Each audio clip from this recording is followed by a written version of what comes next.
Ang mas malaking challenge ngayon para kay Kevin Durant ay ang malid niya ang OKC Thunder sa NBA Championship. Isa ba ang Thunder sa 4 na teams na mag-advance sa Conference Finals? Para sa Setting the Score ngayong gabi, kasama natin muli ang NBA vlogger na si Enzo Flojo. Enzo, welcome back to the Score. Hi, DJ. Salamat. What's up? At nasingit mo kami na yung busy schedule. Okay lang yan. Anyway, ganun talaga kapag playoffs na. Alright, pag-usapan natin yung 4 na playoffs na nagaganap ngayon yung mga series. Unahin na natin syempre yung OKC. Kasi napag-usapan natin si Durant bilang bagong MVP. Pero nadapa sila sa Game 1 against a birthday boy. The day before his birthday, pumutok si Chris Paul for the LA Clippers. Anong initial impressions mo sa matchup ito, dalawang teams na to? O si Chris Paul, ang ganda na pinakita niya. 8 3-pointers, 9 attempts, so 8 out of 9 from long range. Best game niya so far in the playoffs to. Ganda rin ng playmaking niya. Feeling ko, yung Thunder, they did not defend him as well as they should have. Medyo they were caught, you know, trying to catch up with Paul on those pick-and-roll plays nila. Blake Griffin, ganda rin na pinakita, 23 points. So, you know, the Clippers just had too much offense. Jamal Crawford din, ang ganda na pinakita. Mac Barnes had a couple of threes also. So, the Clippers had just too good of an offense for the Thunder in Game 1. Pero hindi naman to ibig sabihin na hindi ganun kaganda or hindi pa championship ready ang defense ng Thunder. Well, yun ang medyo weakness ng OKC so far. One of the things na nahirapan sila in the first round with Memphis was trying to, you know, to defend guys like Mike Conley and Marc Gasol, no?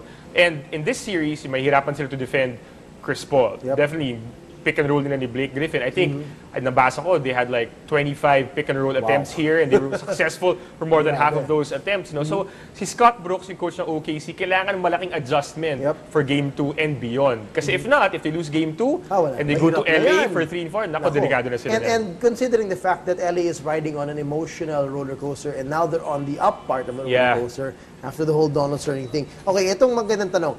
MVP na nga si Kevin Durant, pero pag tinignan mo na maigi yung kanyang MVP regular season, a big part of that was when Russell Westbrook was not there. Kaya marami nagsasabi, kaya naman niya pinerasan na to rebound more, to assist more, because wala nga si Westbrook. So he had to take more of a leadership role. And come the playoffs, they haven't been consistent yet. I mean, they had a crazy 7-game series against Memphis, and it wasn't that easy for them. And the question is now, can he really be the true leader for this team with Russell Westbrook there still shooting the amount of shots he takes and not giving the ball all the time to Durant in crunch time? Well, this is going to be the ultimate test for Kevin Durant. No? I feel this is going to be potentially a career-defining series for him. No?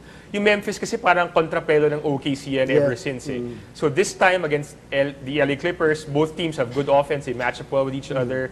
He's going to go up against a third MVP candidate, si Blake Griffin, third in the voting. So magandang matchup yan. Can he carry this team, you know, past Chris Paul and the Clippers?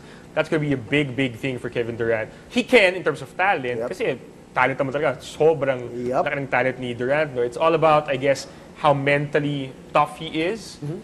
Yung leadership niya, those will be the things that should come to fore for Kevin Durant. At marami nagsasabi mukhang must-win na ang Game 2 on their home court. Di pwede silang 0-2 papunta sa LA. Okay, punta naman natin ang Eastern Conference. Miami, Brooklyn played today. Tinambakan nila, and to think, may mga nag-aalala na ko, baka mga lawang ang Miami, 8-day layoff, pero they did not show any signs of rust. And on the other hand, Brooklyn showed some signs of fatigue, siguro, dahil sa grind ng 7-game series against Toronto, which they barely won with the fingertips of Paul Pierce blocking Kyle Lowry. Series winning block. Yun na nga. Ano masasabi mo sa series na to and with the one game that's been done so far? Well, I wasn't surprised no, na Miami won the way they did. Even if this team had a long layoff, parang alam mo naman na, you know, they were sharp against Charlotte. They're fresh, they're well-rested. Dwayne Wade looking pretty healthy.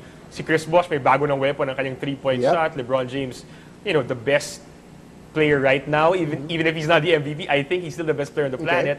So no big surprise. So even if Miami lost all 4 regular season games to Brooklyn, this is still the 2-time defending champion team.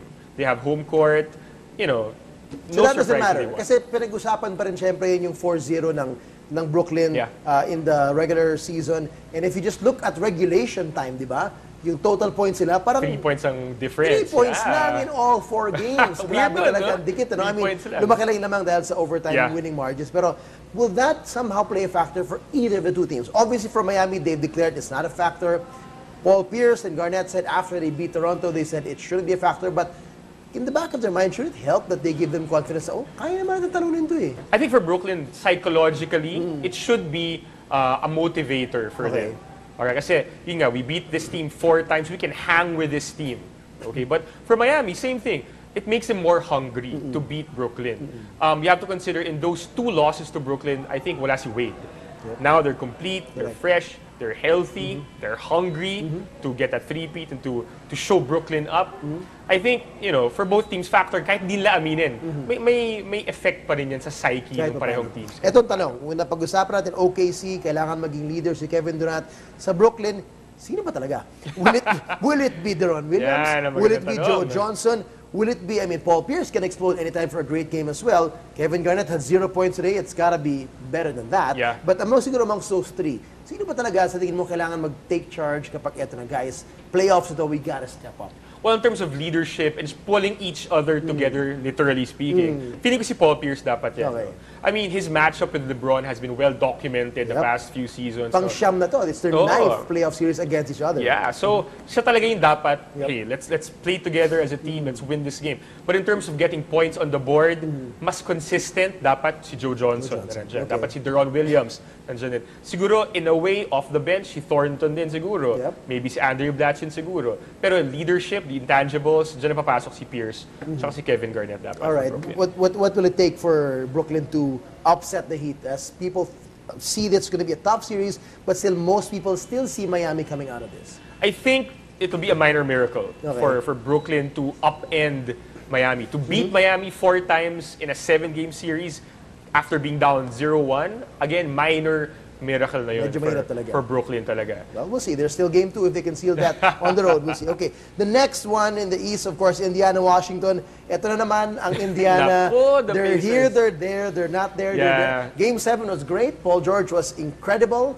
Career playoff high. Hibbert was respectable in that appeared, game. Yeah. You know, he was there.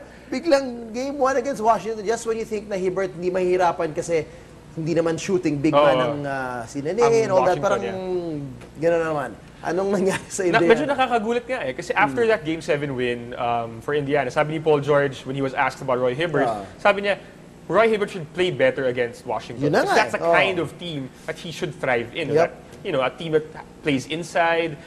But we didn't see that. I mean, Hibbert, 7-2 All-Star, 0.0 rebounds, 18 minutes. Hay, mapapasay ka na rin talaga if you're an Indiana fan. Indiana just has to gather itself, be mentally tough against Washington. Washington's not going to be, they're going to be relentless going forward. They're a young team. They want to prove that they belong in the playoffs. You know, John Wall, Bradley Beal, these guys are up-and-coming superstars.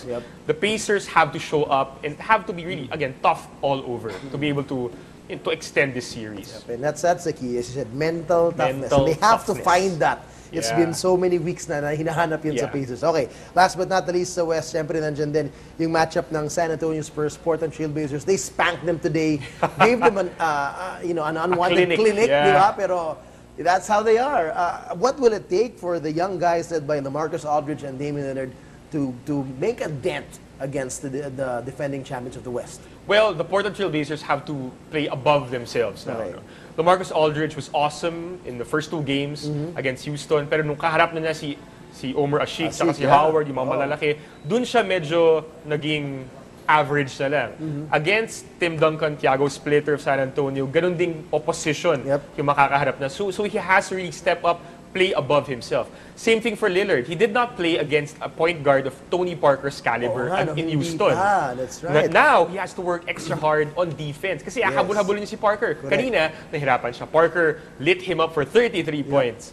So, that's a glimpse of what this series is going to be. They have to play above themselves. Medyo na burst na yung bubble ng high ni Lillard from that buzzer beater. Back to reality, he has to prove himself. If he wants to say he's the best point guard in the West, amongst him, Paul Pierce, and Parker, he's got the chance, but it's not going to be easy. May Westbrook pa pala. All right, Enzo, maraming salamat. Thank you, Teach. Always a pleasure, and we'll see you again soon.